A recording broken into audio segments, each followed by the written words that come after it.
Regeneration is looking at the way that buildings and areas can be improved to serve their local communities. So things have changed over the last few years where buildings have changed what they're being used for. So they tend to be less tenanted in the town centres at the moment. So within the regeneration team, what we're looking at doing is improving the buildings, improving the look and their structural integrity, and looking at ways to make them serve their communities better. O ran be di Adfywio yn ei gyfanrwydd, mwy na lai gwella, weithio hefo'r gymuned I wella beth sydd yna. Bod hynny'n gallu bod yn adfywio ffisegol, lle dyn ni'n gwella yr eiddo sydd o gwmpas, siopau gwag, fflatiau wrach ben siopau sydd wedi cael defnyddio ers blynyddoedd, gwella siopau sydd ag eiddo sydd mewn defnydd, ond wrach angen buddsoddiad mwyn cadw'r bobl yna nid yn fwy ganaliadwy. Ond hefyd gweithio'r gymuned I dod I nabod cyfleoedd sydd wedi cael eu colli, gall hynny fod yn fforddiant ag addysg, a felly ailgyflwyno bobl I cyfleoedd gwaith felly yn yr ardal, a pethau fel yr amgylchedd lleol hefyd, felly yr llwybrau seiclo felly yn yr ardal, felly rhywbeth sydd yn gallu denu bobl i'r ardal a cadw bobl yn yr ardal mewn ffordd cynaladwy. Felly dyna ydi ffordd dwi'n gweld Adfywio yn ei gyfanrwydd. I think revitalising the high street is massively important, and it's getting sort of those shops back where we had a high street full of a butcher, a baker, a greengrocer. People go into the high street, they make friends, they meet people, it reduces loneliness. They're using local produce, which reduces food miles, and it's just an all better experience, I think. We're working with our regeneration team. We've been able to secure funding to refurbish a shop on the high street in Shotton, which has been a fantastic opportunity for us. That's something we've wanted to do for quite a while. We've been working on food poverty in Fflint for 3 to 4 years now, so that's always been something for us, an ambition that we've wanted to have, like a shop, well, not like, it is a shop front, to be able to cook the food in our Shotton kitchens and then serve it in the shop.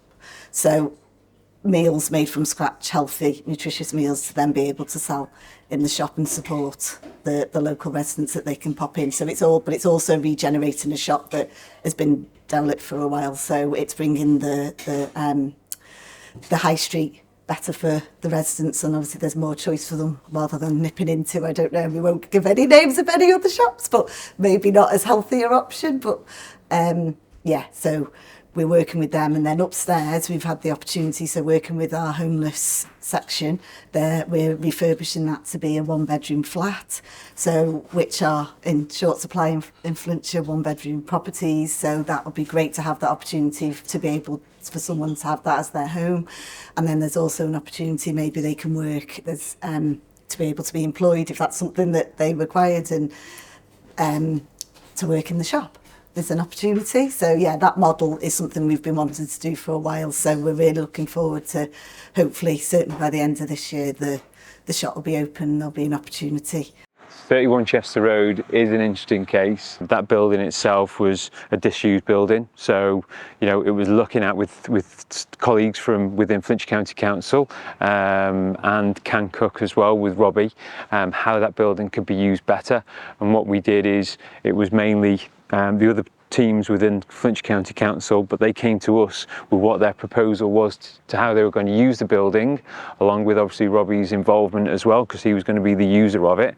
And we then, with a facilitator, in going out and getting the funding primarily for the buildings. So our role was more about, you know, an important factor, which is getting the money in place and making sure it's there ready for the development to take place.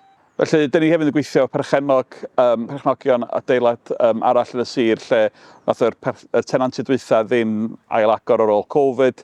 Felly mae'n adeilad amlwg yn ganol dref y Fflint, a dyn ni yn gweithio ar perchnogion wan I gael defnydd cynaladwy iawn yn fan, lle bydd hwnnw hefo paneli solar, insuleiddio o safon gorau, felly, a bydd o'n rhoi cyfle I cwmni lleol dyfu hefyd yn fan, sydd beth pwysig hefyd. Nid yn unig fydd o'n rhoi cyfle, bydd yna gwni gallu symud I fewn yna, a bydd nhw'n gallu gynlluniau clir iawn I ehangu'r busnes, a bydd hwnna'n fodd I wneud hynny. Ond potensial I hynny wedyn ydy fydd o'n cynyddu'r bobl sydd yn dod I ganol tre Fflint ac yn gallu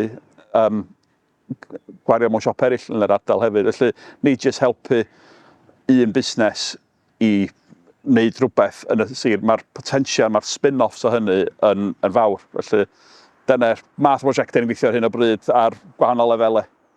From regeneration, it's not just about buildings that have nobody in there, like 31 Chester Road. It's also about buildings that currently have people in there.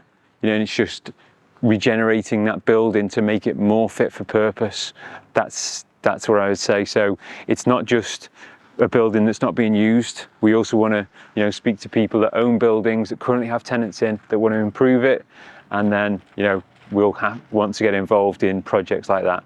Lle dyn ni'n awyddus iawn I ddatblygu perthynas hefo'r bobl sydd yn defnyddio'r afon yn barod a sydd hefo potensial I ddatblygu'r defnydd o'r afon, bod hynny'n sefydliadau addysg, bod hynny'n defnyddwyr presennol, ac I greu economi sydd yn seilio o gwmpas yr afon. I ddweud bod hynny ar gyfer twristiaeth, bod ar gyfer hamdden neu ar gyfer diwydiant o gynhyrchu rhywbeth, bod o'r pysgod neu be bynnag. Mae'n potensial anhygoel, a dwi'n grediniol mi allai ddo gael impact mawr iawn ar yr ardal os allai wneud yn iawn. Mae yna lot sydd angen I wneud, ond dwi'n meddwl bod yna lot o bethau allwn I wneud jyst trwy bigo'r atebion I ffwrdd un wrth un a gweithio ar bobl iawn. Mae yna wahaniaeth mawr allai wneud.